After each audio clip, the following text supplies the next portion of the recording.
Well, Happy New Year. This is my first video of the new year. I'm super excited about it.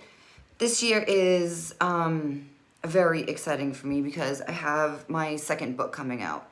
My second book is going to be coming out. I'm almost done writing my third book, but my first fiction book.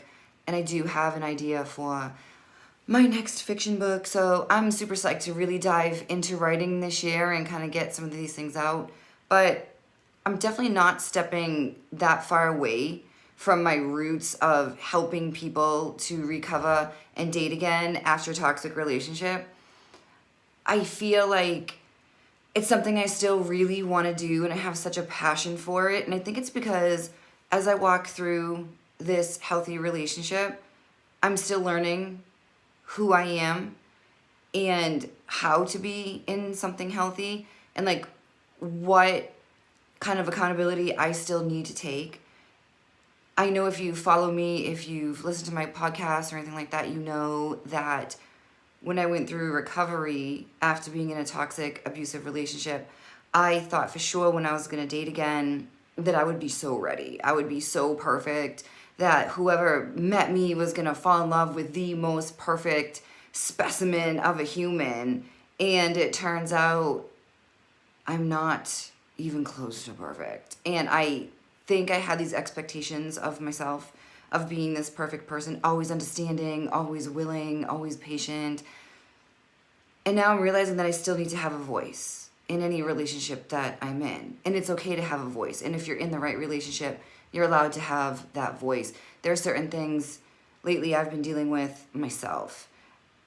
And I'm realizing that some things are just kind of popping out, things that I had gone through before in previous relationships, like with the abusive one and who I really was. And now that I'm healthier, now that I have fresh eyes and the fog is lifted, I can really see parts of me that still needs to do a lot of work. And it wasn't until I walked through this relationship that I realized, okay, I still need healing in this department and in this department, and that's okay.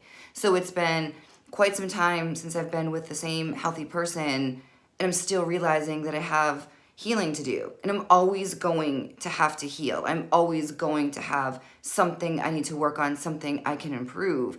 And it's been sort of tricky in a way because in my marriage, I was toxic and abusive. And then in the next relationship, it was the same sort of stuff being done to me. So in this, it's all brand new. The way I communicate, the way, he communicates, that sort of thing, and realizing that a lot of things that happened in those relationships obviously wasn't healthy, and trying to fix the things I had done wrong in previous relationships as I walk through this one. I would have loved it if I had all this experience and didn't have to heal through anything while I was in this relationship, but that's not the case. So it's something to know that even if you go through recovery, even if you heal really big parts of you that needs to heal, there's always going to be something to work on. And it's not something you need to do before you start dating, before you get into a relationship, but be aware that as you're going through your first healthy relationship, there are going to be a lot of things that you don't realize that you still need to work on. And it's okay. And being with the right person that's going to allow you to do that is huge. And I think it's, a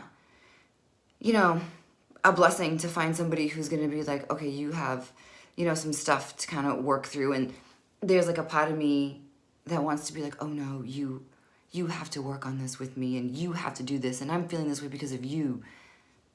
No, it's yourself. And it's hard because you want to be able to rely on somebody to like fix you in a sense, but you can't. You have to do it yourself because you don't know if this relationship is going to last, if it's going to work, if it's going to end, any of that stuff. So you have to fix yourself for you while you're doing this. And it's definitely possible to do, but it's also can be frustrating.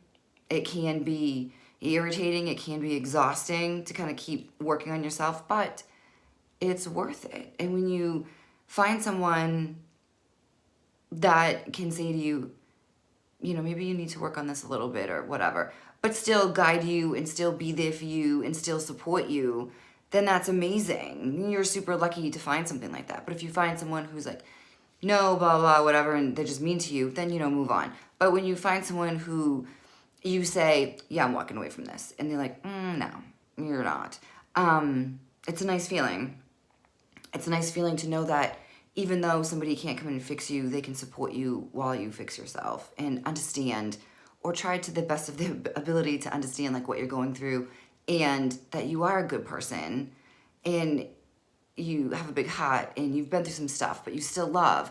And they can see that, but they can also see that, yeah, there might be a little bit of hurt still going on and you might need to figure some stuff out, and I'm going to be here to support you through that, but I'm not going to fix it for you. So that's like a really great thing. I know for myself lately, the past like few days, I've been able to break down certain things that I've been feeling and why I'm feeling that way. And now I just have to take out my inventory sheet and figure out exactly why is it that I'm responding in this way to these certain things. But that's the best thing about it, is once you've been through it, once you've been through recovery and you have a good support system, then you can get up in the middle of the night if you have to, fill out your inventory sheet, fill out these little sheets, figure out exactly what's going on, and then work toward healing it. So you're always a work in progress, and there's nothing wrong with that. So if you've been through something and you feel like you're ready to date, but you're afraid, give it a shot. Worst case, if it doesn't work out, you can walk away and you can try again with somebody else, or realize that maybe you need to heal in like bigger aspects of your life before you do this, and then try it again. So it's tough, but you're not a lost cause and it's not hopeless. So I'm excited because my next book that I have coming out is going to be about recovery, the process, the exact process I went through. I'm ripping my soul open again for everyone to read, with my name on the book and my picture on it. And then I talk about my unhealthy dating. I talk about my healthy dating. And then I talk about the first year of being in a healthy relationship and what that was like, and the certain obstacles that I went through in order to feel good about being in a relationship again. So I'm really excited about that coming out. So definitely be on the lookout for that. I'm hoping spring 2021.